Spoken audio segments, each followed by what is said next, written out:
own home. So why does being strong feel so much like being empty?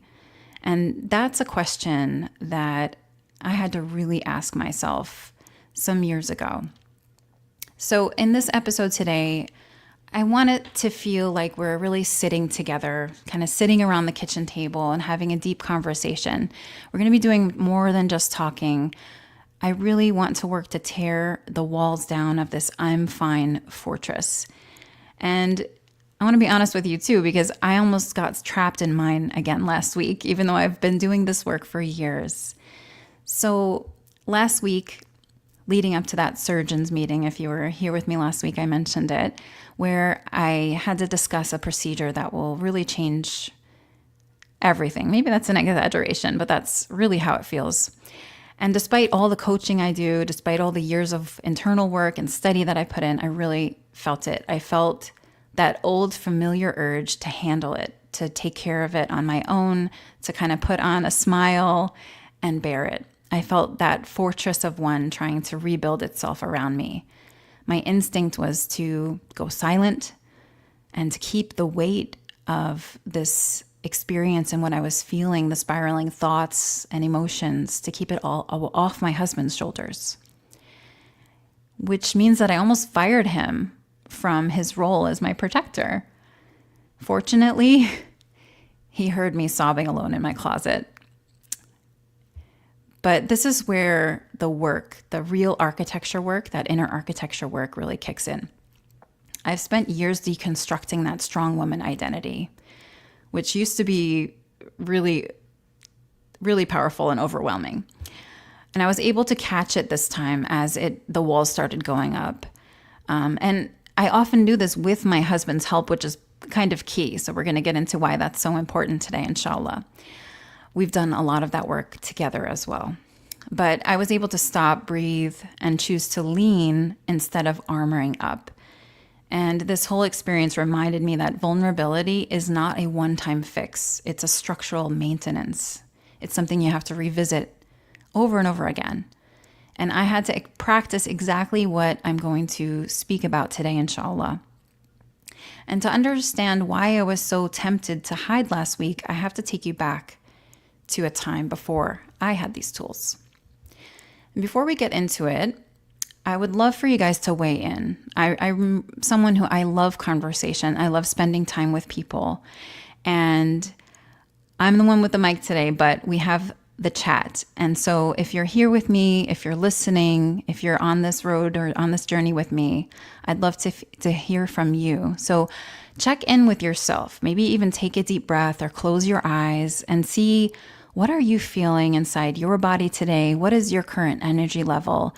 And maybe you can give me one word that kind of brings you into this room with me. What's something on your mind or on your heart or something that you're feeling today? Walaikum salam. Maybe you're feeling tired, maybe hopeful, guarded, ready, excited. Give me something. And thank you so much for letting me know you're here. Because on my end here, I don't see the numbers. I don't see if you're listening or not unless you send me a message. So thank you so much for weighing in, guys. I see some of you are feeling energized. I see overwhelmed, broken. Thank you so much for being with me today and for being open. All right, welcome. All right, so let's get into this together, inshallah. So a few months ago, during my radiation treatment, I almost slipped back into this I'm fine fortress. So I have really done a lot of work, like I said, and this whole cancer journey, it shifted the way that I allow people to step in to help me and the way that I lean on others so much. And especially through the beginning of it, when I was first diagnosed and I was really processing this whole thing, and even throughout the chemotherapy aspect of treatment, I was able and I was allowing my husband to step in and to help, and I allowed my family to help and to be there for me, and I really did lean on them. things where, I used to be like, oh no, you don't have to do that. You don't have to fly all the way from New York. Everything's fine. Instead, I actually allowed my family to come down and stay with me, to cook, to clean, to help with my kids. This is something so different than the way that I had been used to showing up. And I thought I was a changed woman. But during radiation, it was a different type of treatment. My husband had just done so much that I could see, him kind of fading a little bit and getting a little bit exhausted from having so much on his shoulders. And I kind of slipped into a decision of like, I'm going to be the super patient. I didn't want anyone else to worry. The treatment didn't feel as, damaging. Like you go in and out, you can drive yourself and drive home from that treatment. And I didn't want my kids to worry about me. I didn't want people to see me as, it wasn't really that I was worried about being weak, but I didn't want people to worry and feel like, I'm not okay. And I wanted to be there in that way for myself as well. Like I got this, So I did drive myself back and forth to some treatments, and then I would immediately get back to work and, kind of just be busy and act like everything was normal. And so in some ways, I thought I was setting an example by making it seem like no big deal, not burdening others, not bothering anyone, and not causing anyone else stress.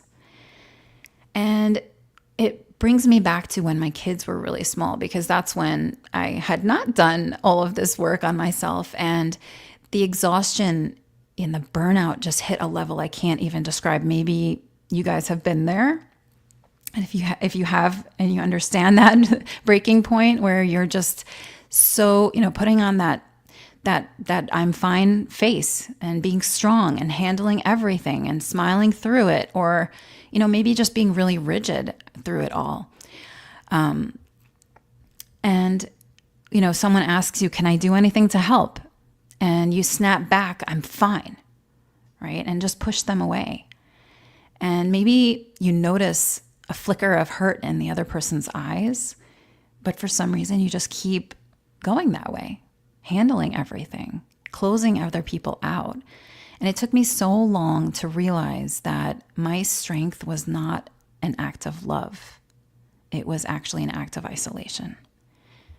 So I was actually using my strength. It wasn't intentionally to keep other people out, but that's the result.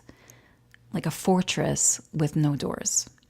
Sisters, if you're doing this too, you actually aren't protecting your family. You're starving them of a chance to love you. And inshallah, in this episode, we're going to go through why that matters. And we'll start to get into how to shift that, inshallah. And we actually have a really awesome exercise we're going to go through together. So even if you're busy, even if you're driving or doing something else while you're listening, you'll have a chance to benefit from this, inshallah. So the biology of connection. In the Journal of Traumatic Stress, researchers describe hyper-independence, which is the constant attempt to do things alone, even if other people can help. It's a survival mechanism. So have you ever done that? Have you ever said, I got this, I don't need help, thanks so much, but no problem, everything's fine. And you want to maybe appear competent, maybe show everybody that you can handle it or not be a burden on other people. But what you're doing in order to appear competent is actually hiding a kind of loneliness and isolation that's really happening on the inside. So this can happen, this hyper-independence can happen it can happen for a lot of reasons. So let's see if you identify with any of these. It can happen if you grew up in an environment where your needs weren't met, where relying on others led to harm or neglect, right? Or maybe some kind of rebuke that made you feel really small or feel shame. Maybe you learned not to express your needs, or maybe you were in an environment where you felt like you actually had to be the adult, like you had to have it all together, maybe because other people around you didn't. You could have also witnessed this behavior in a parent or in another influential caregiver. And I see you guys saying, oh my God, yes. Yeah, and it's kind of like a trauma response, but the crazy thing is that this doesn't only happen as a result of the type of trauma that you would think of, like a really horrible experience or severe neglect or abuse, this can happen just by watching your own mother handle everything on her own and keep quiet even though she's suffering inside.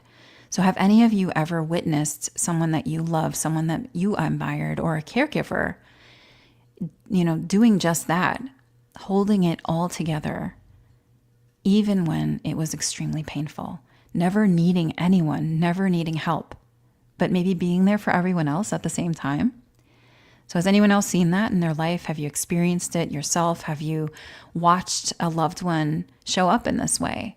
And if not, then it's no wonder. I mean, if you have, then it's no wonder that your brain has wired itself to believe that needing other people is, and you can insert here what it could have felt dangerous, right? Needing other people could feel dangerous. Needing other people could feel wrong. It could feel like, a weakness. And that's a big one. That's actually a really common one, right? Like if you need others, that means you're weak. And so we try to hide our needs. And I love that you guys are weighing in. So thank you so much. Someone said, that's me, the fixer. Yep. That's the other piece of this. You step in, you can handle everything for everyone. You're always there to help. But miraculously, you don't ever need anyone to help you, right? How strange. And the thing is that people actually believe us, right? When we say, no, I'm good, I don't need help, people believe us. All right. And thank you so much again for your comments. I'm seeing them come in and I love it. So I really feel like we're sitting here together. There's a really interesting theory, if you want to look more into this. It's called polyvagal theory. And according to this, when we hide our vulnerability, which we've talked about a few times being, how important getting vulnerable can be. But when we hide our vulnerability, we actually stay in this high tone sympathetic state. So it's kind of like a low grade fight or flight response, right? And I'm going to talk about this a lot because this is one of our biggest issues, is just being in this chronic stress, right? And sometimes it's kind of like a low grade stress response, but at the same time, it has your nervous system on high alert. And over time, it can really be damaging. It can damage your health. It damages relationships, and it can affect everything so much. So it's really important to look at this and to understand what's really going on and how to do the work to kind of get ourselves out of that mode. So you cannot heal your body and you can't heal your marriage or any other relationship for that matter when you're in that state. So we have to learn and begin practicing shifting from this feeling of threat into connection, right? We feel like revealing our needs is a threat, right? And in order to feel connection, we actually have to move out of that mode. In Islam, we have this concept of sabr, patience, right? And people throw this word around a lot. I've heard it quite a few times in the last week, actually, working with teams. I'm going to share with you something about that too, inshallah. But we tend to think that sabr, patience, is like a solo sport. Like here I am being patient, putting up my walls, keeping it inside, holding it together despite whatever pain I'm feeling or what, thoughts I'm thinking. And, I'm doing it all on my own. But Allah subhanahu wa ta'ala says in the Quran to cooperate in righteousness and piety. So we find in many ways in Islam that we're not intended to do this alone. Even the Prophet Muhammad sallallahu alaihi wasallam, peace be upon him, had a circle, right? When you read the hadith, you see how close he was, sallallahu alaihi wasallam, with his companions and how much time they spent together, right? He had that community and that circle to support him as well, as much as he was supporting them, right?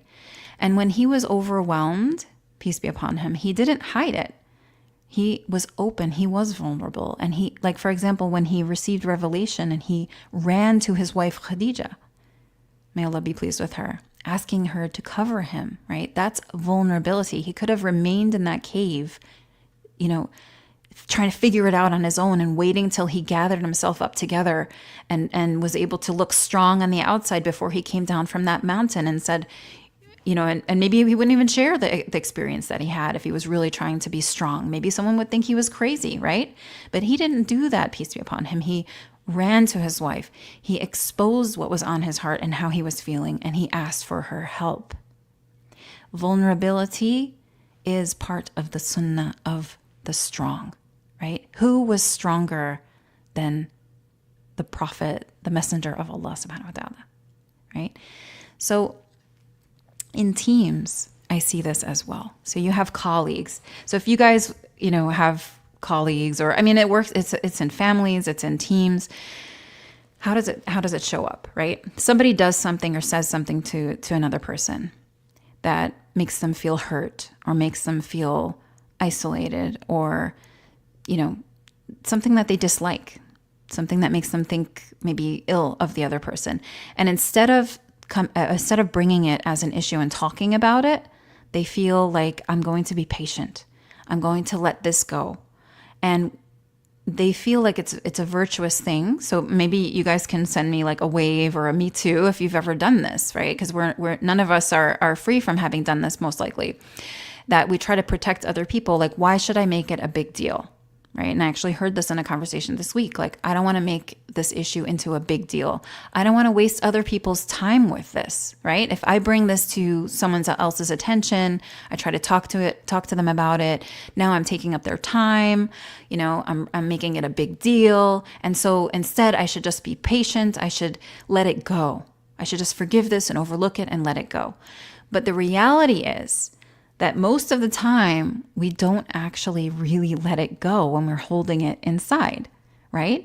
So that whole idea of I'm just going to be patient and bear this is actually preventing other people from being able to share their side of the story, other people from being able to comfort us, to console us, to apologize to us if that's necessary. And the reality is that, holding things inside and not communicating about them isn't really what patience is about.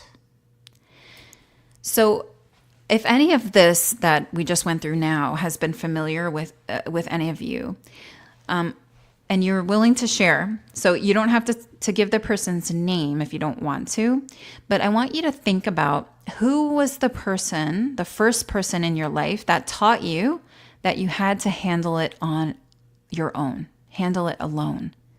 Or that being in need or needing others' help was weak. Where did you see that first? Was it a parent, your mom, your dad? Was it an uncle, an aunt, a grandparent? Was it an experience that taught you that? Or did you just come up with this on your own? And if you came up with it on your own, is it from the media, from movies that you watched, from books you read? Like, where did this come from? And if you can identify it, I'd love for you to let me know that in the chat as well. And if you don't want to share like what it was or who it was, just be like, I got it. Because recognizing that there was a point in time in your life, maybe in your childhood, most likely early in your childhood, that created this sort of belief in you that I have to handle it on my own, or handling it on my own is what strength looks like, or that's what good people do. They don't burden other people with their problems, right? They don't make a big deal of their emotions or things that have hurt them. That's weakness. At some sort of time in your life or from someone, you develop this belief, right? And that is really important because it shows us that, this isn't necessarily truth. It's a belief that I developed through my experience or through observation, right? Or through my response to difficulties in my own life. And that means that if you develop that belief, then we can shift it, right? So that's part of the first step. Okay, I see someone said just life. Yeah, you learned this probably from so many experiences throughout life. Okay, and someone else is saying that they saw their family struggle to get things done. So this woman, she learned how to fend for herself and take care of herself. Yes. See, it can come up in so many different ways. Thank you guys so much for sharing. So now let's talk about this in terms of the anxious and avoidant styles of attachment. And we talked about this in a couple episodes ago. So did you ever wonder why the more that you pull away to handle things, the more your partner, maybe your husband or whoever else we're talking about in this relationship, seems to maybe nag or get frustrated? Or maybe you've experienced that in the other direction. Maybe someone else, whenever they pull away and they try to handle things on their own, maybe you're the one that kind of follows after them or gets frustrated with that. Or, when someone pulls away, you start chasing them, maybe asking a bunch of questions. This is an anxious avoidant cycle. So some of us are more on the anxious side, and we're the ones who tend to chase more, like check in. Hey, is everything okay? What was that look you just gave me? Or like, you didn't say XYZ to me today. Is everything all right? Did I do anything wrong? That's the way that we show up if we're more on the anxious side of the spectrum. And if we're on the avoidant side of the spectrum, we tend to pull away, to kind of, enclose ourselves within ourselves. We tend to not like when someone is kind of nagging or following up on us and checking in too much. It makes us feel really uncomfortable. So where do you think you fall on the anxious avoidant spectrum? That's a really important thing to know. And it could vary with different relationships, and it can vary from day to day as well. But we usually have a tendency to lean more towards one side or the other.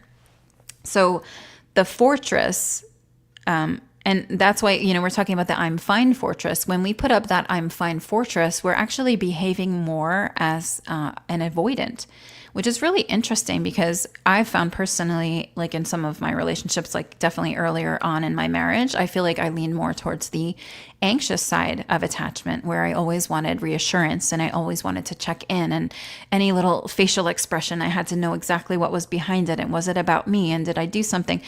I was much more anxious, but at the same time, I did create this I'm fine fortress.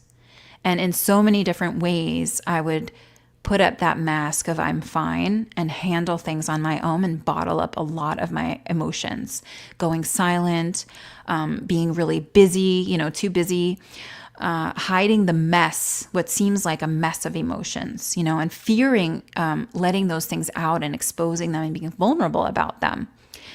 Whereas the anxious person would really need more reassurance. You want it now. You feel that distance and it feels like pain, right? So if you feel your partner creating distance or turning away from you, it's really, really painful. And so you'll push to talk even if the other person isn't ready. So I hope those things kind of help you identify, and you can use them moving forward. So if you ever find yourself in, maybe a conflict, an argument, or some sort of tension, you can feel yourself out. Like, where am I leaning right now? Am I leaning into like the avoidant, where I'm kind of putting up walls, going silent, getting busy, hiding? Or am I the chaser right now? Am I in the anxious side, really looking for that reassurance and pushing my partner, even, and not being sensitive to whether or not they're ready to talk right now or to engage? Identifying your type is key to stopping that spiral, right? And really letting things get out of control. So we don't want to let things spiral out of control. And knowing your tendency and being able to identify it in the moment as well is really key. So just a reminder that in February, inshallah, we have that Uplift Intensive coming up, where we're going to work on building joyful relationships. We're going to do a deep dive into how to break this cycle. So for now, just ask yourself, am I the one hiding, or am I the one chasing? And if you want to add in the comments, you can say, I'm the one hiding, or I'm the one chasing. All right. And I see somebody in the comments is on the anxious side. Yeah. And it's so good to know this doesn't mean this is who you are. It's a tendency, and it can be shifted. So now we're going to work on rebuilding a sanctuary, or maybe building a sanctuary for the first time ever in your life. If instead you're living in this kind of fortress that's keeping people out, keeping peace out, keeping love out, and that mutual leaning on one another out, then let's build a sanctuary instead, inshallah. So we want to look at, why do we pull away from our loved ones? And I want you to have in mind a person that you pull away from when you're the most stressed. So think of a time or think of something that really stresses you out. What do you do in that moment? Do you snap at people? Do you kind of like slam doors and get upset and kind of stomp around, but at the same time you don't share and talk about what's actually going on inside you? And when people ask you, are you okay? Is everything all right? Are you like, yeah, I'm fine? Snapping back at them? And I want to ask you, if you've ever done that, what does it actually mean to you if someone were to help you? When someone helps you, what does that mean? What do you make it mean? All right. Thank you, ladies, for weighing in the comments. I love seeing all the affirmations. So I see some of you hide, walk away. Yeah. So what does it mean, right? Why do we hide from other people's help? Why do we refuse other people's help? Why do we say, I'm fine? What is really going on is that it means something, right? If someone else helps us, it means something. If we get vulnerable, we have a belief around what that means. So I want you to think about, what does it mean to you if you were to accept someone's help? If you were to let a friend bring dinner tonight, right, so that you could have a break, what does that mean? Does it mean you're burdening them? Does it mean you're a pain? Does it mean you're weak? What do you make it mean? Your brain can see other people's help as a loss of control. Like, if other people are helping me, it means that I don't have control of my life, of myself, of this thing, whatever it is, right? So if you see letting your husband help you as a loss of control, then that is why you're going to put up a wall, right? Because you don't want to lose control. You want to be in control. If you let him help, that means you have to admit that you're struggling. So that's where the weakness thing comes in, right? Does it mean showing that I'm weak, like I can't handle this? You're belittling yourself, right? Like, how can I make myself look weak and small in front of this person, in front of my loved one? You don't want to admit that you're struggling, that you're having a hard time, right? There could be a bit of pride involved there as well. Your survival brain could think that if you admit that you're struggling, that the whole building is going to collapse. So on a nervous system level, this can feel like a real emergency, right? It could be like setting off alarm bells, like letting yourself be vulnerable. It's very, very difficult for many of us. So the fix, though, is realizing that the one that wants to help, your husband, your friend, your mother, it's not a threat, right? That person can actually be a load-bearing wall, someone that you can actually lean on. Okay, and I want to address a comment I'm seeing right now. So if you let someone help, it feels like that you gave them something to tell you later, like, I did X, Y, Z for you. Like it's a debt. I get that, right? You don't want to be putting yourself in debt, giving someone something that they could like remind you of later or use against you. So that's where it feels like a threat, right? Letting someone help you could feel like a big threat. Yeah, and other people are agreeing with that. So who else has felt that way before? Like, I'm afraid to let someone do something for me because then they may just use that against me later. Or now I'm going to be indebted. And you know what? Being indebted, sometimes you just don't have the energy, right, to go and give to other people. And so this is actually a really important concept, and I'm really glad that you brought this up. Someone brought me food the other day, and maybe you guys know the idea of like, you don't return an empty vessel back to the giver, right? So if someone brings you food and they're in a pot or in a Tupperware, you don't want to give that pot back empty, right? But what about when you're the one struggling? What about when they are actually trying to help take a burden off of you? They're trying to support you and give you an easier time by providing you with that meal. And now you're turning around and being like, oh, now I have to cook them a whole, 3-course meal, and otherwise I can't give them their pot back, right? That's kind of what I think you're describing, is like, if someone does anything to help me, then I'm going to owe that back to them. But we, in this talk today, and very soon, inshallah, we're going to get into why that is not true. and why when you allow someone to help, you're already giving them something very, very powerful. Okay, so keep that in mind. This is the answer. We've got to make sure we get to that today, inshallah. So let's look at it from like the Islamic perspective as well. Is being strong, being silent, is it the same thing? It's not, right? So your strength is actually your ability to lead your family towards paradise in the right direction by creating a home of affection and mercy. But fortresses, those fortresses that we put up, they are not about rahmah, mercy.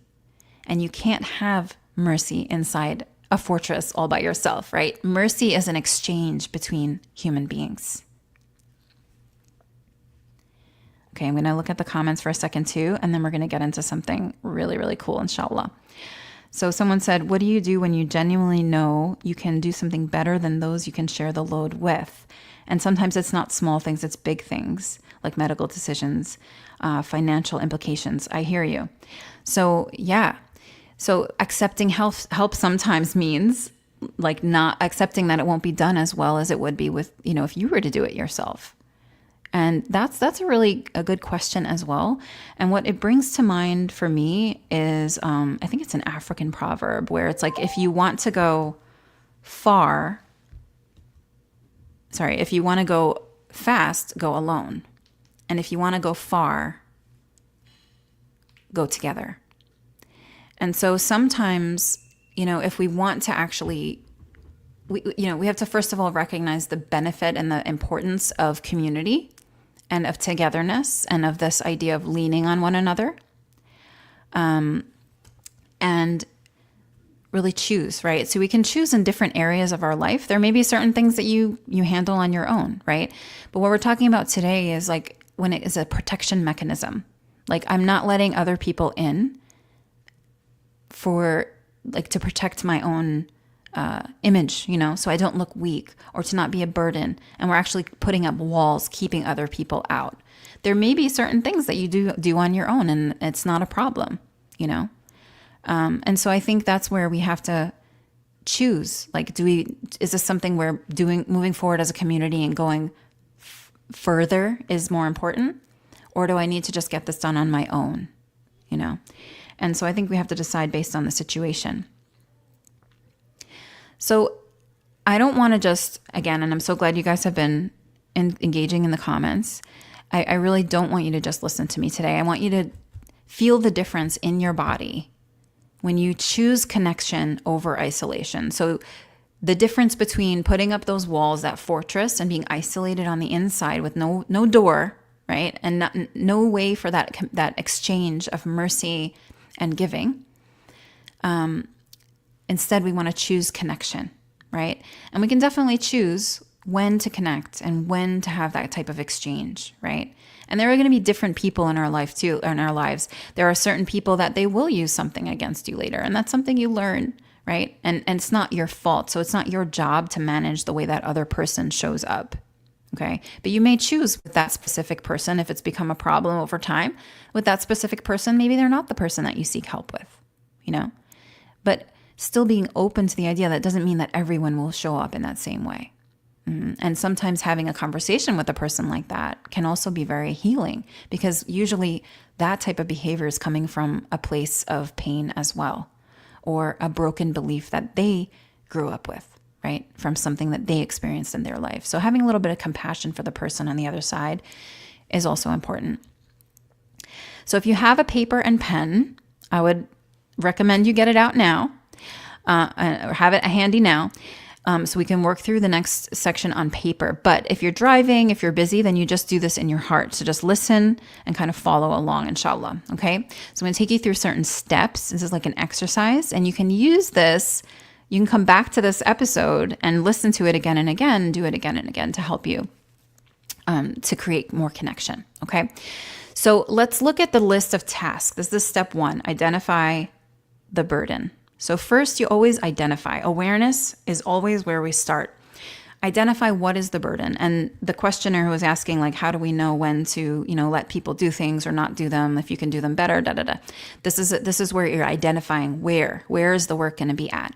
So if you look at a list of tasks or emotional weights that you're currently carrying, right?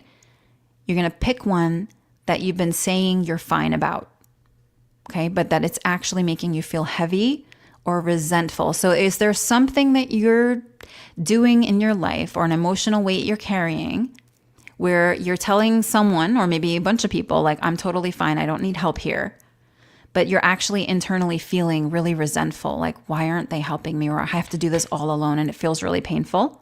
Or maybe it just feels really heavy on you.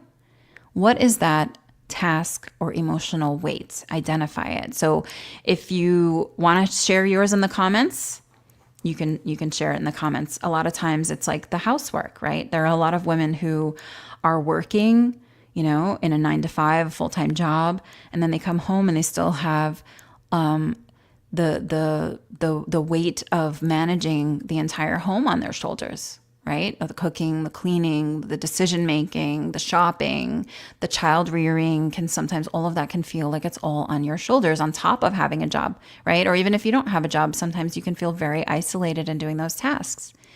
But at the same time, what happens if someone comes and says, hey, let me help. Let me bring you a meal tonight.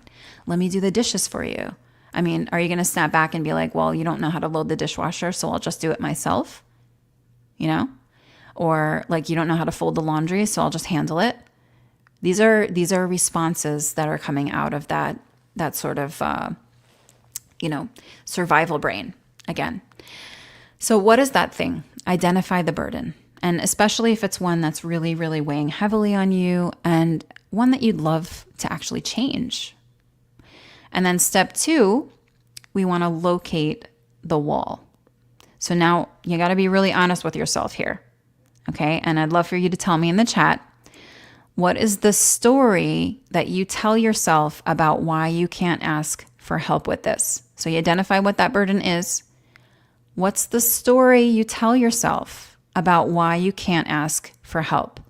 Now, our stories often seem 100% real and they feel like truth. Right? So it may not feel like a story to you. You might be like, Danielle, they really don't know how to load the dishwasher. Like they really are bad at it. So I'm going to do it myself. Okay. See you later. But that is still a story. Okay. So whatever the story is that you are telling yourself, it may feel 100% real. So I just want to warn you about that. Okay. It's okay. Still write it down. Even if it seems like something that can't possibly change, like it's written in stone, there's no way we're going to shift this, Danielle. It's not a story. It's 100% truth. That's fine. Write it down anyways. All right. Some of the stories that might come up for you, it could be like, I don't want to be a burden. He won't do it right anyway. Or a good wife should just handle it. Or talking about this or asking for help negates having patience, having sabr. Maybe Allah won't be pleased with me, like I'm complaining or something. So that story that you're telling yourself is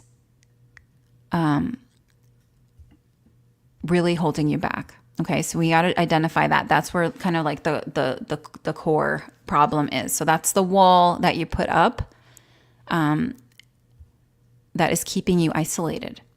All right. So once you locate that wall and you understand what the story is, then you're going to go to step 3. And this is the invitation. Okay. And this is where it gets really interesting. So there's a book called Unbound, which is really powerful by Cassia Urbaniak. And she has a framework that turns these kinds of walls into a bridge instead. So a lot of us think that if we talk about what's going on with us, that it's complaining. But we don't need to complain, okay? It doesn't have to be complaining. And we can shift the way we talk, the language we use as well, to shift away from complaint and into making requests, okay? And into making requests, which actually create roles for our loved ones. And this is the answer to the question earlier about how are we actually giving back already by allowing someone else to help us? So I don't know if this is like a mind shift or if this is making sense right now, but let's go through this and hopefully it'll come out. And if not, I do want you to ask me in the comments and say, like, I'm not getting it, Danielle. I don't understand how making a request is actually creating a bridge. Okay. Or maybe you get it and you can tell me that in the comments. But here, we're going to write down a sentence frame. I'm going to give you this sentence structure, and you're going to, like, a sentence stem, and you're going to use this, okay? And it's going to be so powerful, inshallah. So write this down. I've been feeling blank. That's where you insert the feeling. The next part is, and I would love it if you could blank so that I can feel blank. Okay? One pretty simple sentence that is so powerful. So we're going to give some examples, inshallah, like this. For example, I've been feeling a bit overwhelmed with the kids' bedtime, and I would love it if you could handle the kitchen cleanup tonight so that I can feel rested and present when we sit together later. This was a tough one for me. And I've been able to, actually, you know what? I didn't do it on my own. My husband really helped so much with making this happen. But I've stepped into this as well. I've leaned into this exact sentence where I ask my children to help with the kitchen cleanup every night, where I literally usually don't even do anything, so that I can feel more rested and present in the evening and spend time with them, spend time with my husband, spend time decompressing in a healthy way, inshallah. And instead of being overwhelmed, then being angry and upset afterwards that I have to do everything in the kitchen now, and then the time is running out, and now I won't have any time to rest or relax, and I wanted to go to bed at XYZ time, and all of the resent that builds up from that is eliminated with this sentence. I've been feeling a bit overwhelmed with the kids' bedtime, and I would love it if you can handle the kitchen cleanup tonight so that I can feel rested and present while we sit together later. Right? How easy is that? I said it in how many seconds? So easy. So if you look at that request, do I sound weak when I say that? Tell me if I sound weak in the comments. It's not weakness, right? It's actually being a leader, inviting your husband or your children or your partner or your mom, whoever you're dealing with, into a partnership with you. Instead of trying to hold everything up on your own and getting angry, resentful, or just really falling apart and burning yourself out, right? Harming yourself, hurting your health. You're giving the other person, your husband, for example, a job to do that makes them your hero, right? By giving them that job, if someone loves you, when they help you, they are happy. All right, and thanks for saying that it doesn't sound weak. I would have to agree with you, and this was a big stretch for me as well, realizing that I could make requests of other people and that it would not be weakness. It does feel very vulnerable. So I'm going to give you something else to go with this sentence stem. And I want to call this sentence stem a powerful request, okay? And I would love for you guys to share your powerful requests in the chat. So use that sentence that I gave you, fill in the blanks with an issue or a task or whatever the burden is in your life right now. Write it out. I really want to see them. And I want us to practice being unstrong together in this safe space, inshallah. But while you're doing that, I want to give you a really important aspect of this, because it can feel very vulnerable making a request of someone, saying, look, this is how I feel. This is what I would like from you. And this is how, when you do that, it would make me feel. It can feel very vulnerable. But you need to be in a certain energy when you make this kind of request, okay? So I mentioned that it's a powerful request, right? It's not a weak request. This is actually stepping into a certain type of your power. And in order to really embody that strength and that groundedness that you can make this request from, you need to understand something about the other person on the other side. And that is that they have every right to say no to your request. And you have to be okay with that. That is a really important piece of this recipe. Because when you make a request, and this may be the key to why some requests you might have made in the past fell short. When you make the request in a complaining energy, right? So we mentioned how these things not getting done can create resent. So now let's say you're sitting in resent and anger towards your husband, and you want to ask him to do something for you. How is that request going to come across to him? Even if you word it in the best way, he's going to feel that anger. He's going to feel that resent, whether it's in your voice, right? In your eyes, in your body language. Somehow that energy of resent, of anger is going to be communicated to him, even if you use the most soft language possible. Okay. So instead of communicating like mixed messages, like, oh, I want you to do this and I'd feel really great if you did, but I'm also like dagger eyes right now, as I'm telling you to do that. And you can almost hear the words I'm not saying, like you never do the dishes, you never help, or like you never do it right, you never do it good enough, right? If those are all the things that you're feeling and thinking, believe me that it will be felt on the other end. The partner, whoever you're speaking to, they're going to sense it. Even if they don't realize they sense it, they're just going to feel off. They're going to feel wrong. And then when they help you, it won't feel good because they don't feel like they have a choice.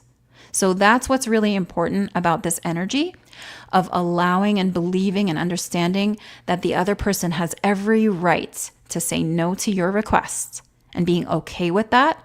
When you make your ask, when you make your request, that's what makes it so powerful because you truly are grounded.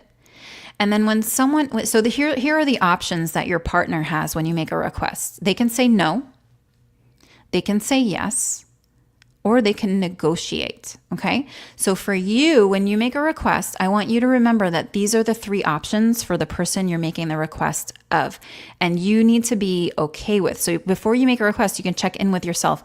Am I okay with it if he says yes? Because as we talked about throughout this episode, sometimes we're not even okay if the person says yes. Like, will you help me with this? And they say yes. And we're like, oh man, now I'm the weak one who can't handle anything, or now they're not going to do it right, and blah, blah, blah, blah, right? Are you going to be okay with it if they say yes? Are you going to be open to that? Are you going to embrace it? Number two, if they say no, are you going to be like, well, you never help me. You're the worst. How come, right? Are you going to start berating them now? Are you going to feel angry at them if they say no? Or are you okay with that and you realize that that's their right and you have no problem with it? And if they say no, you can find another way, or you can ask someone else, or maybe, and then the third one is that they can negotiate.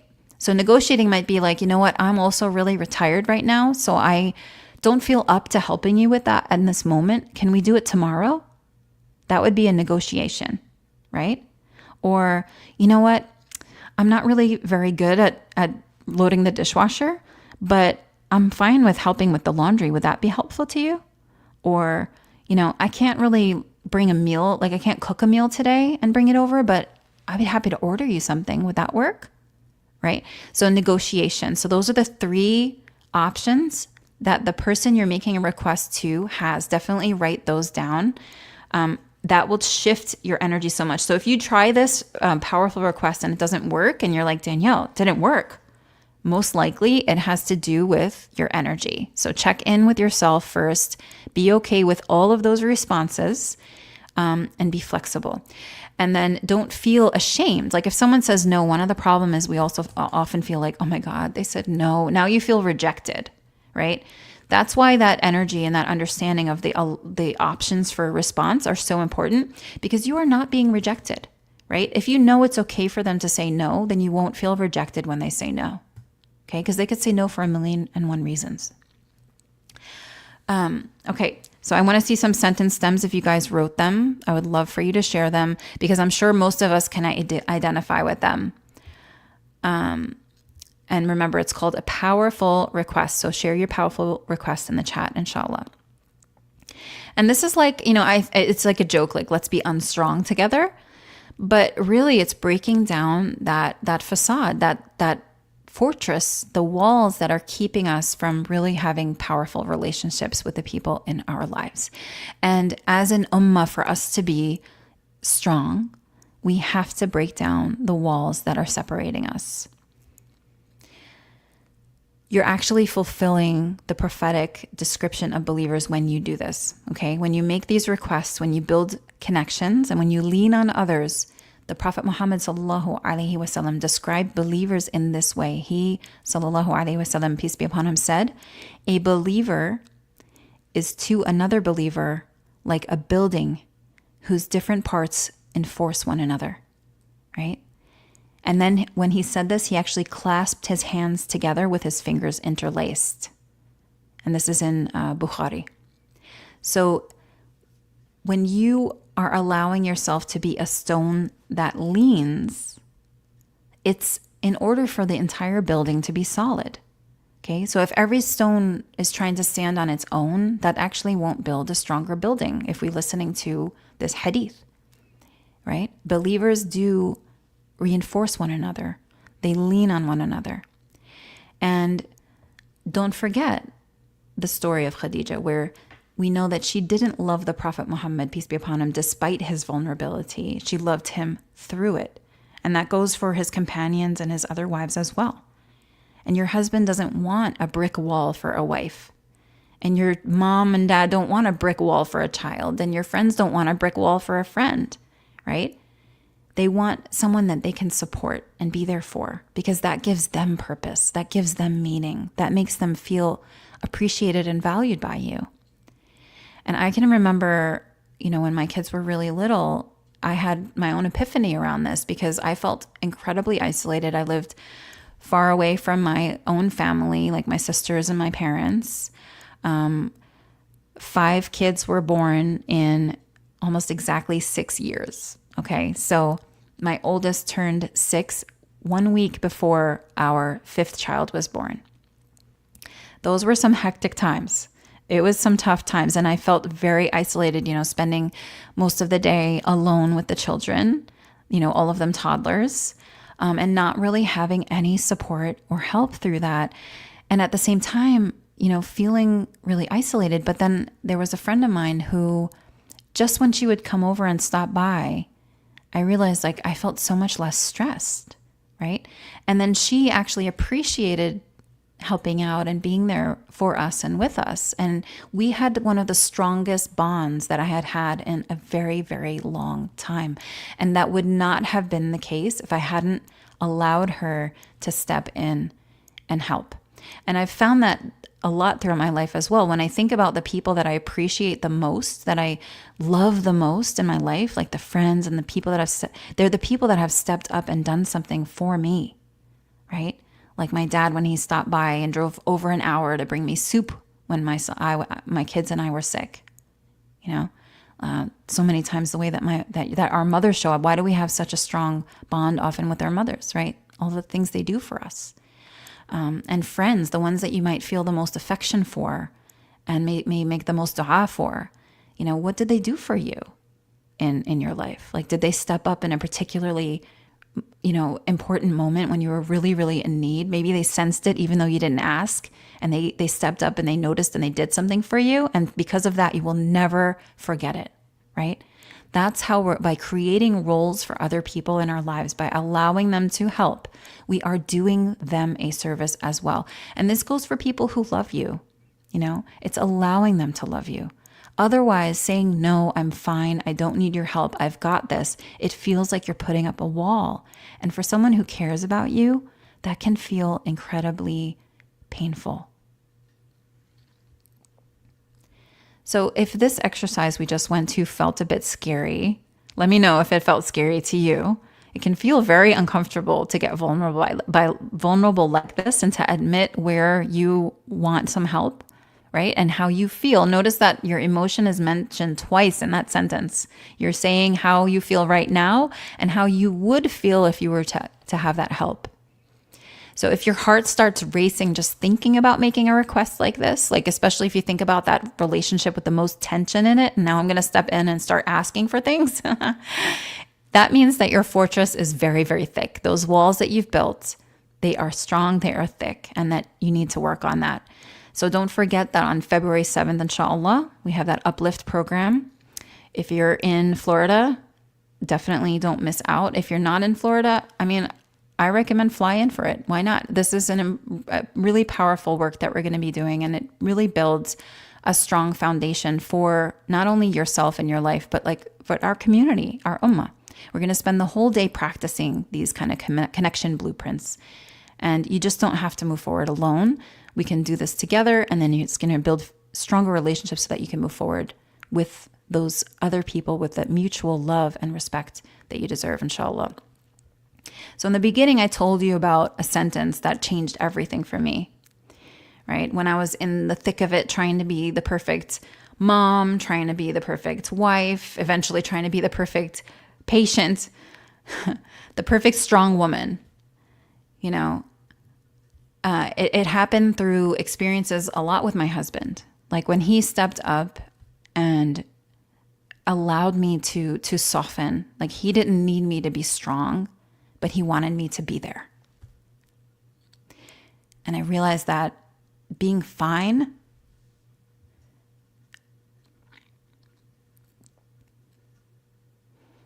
saying I'm fine is actually the loneliest sentence in the world.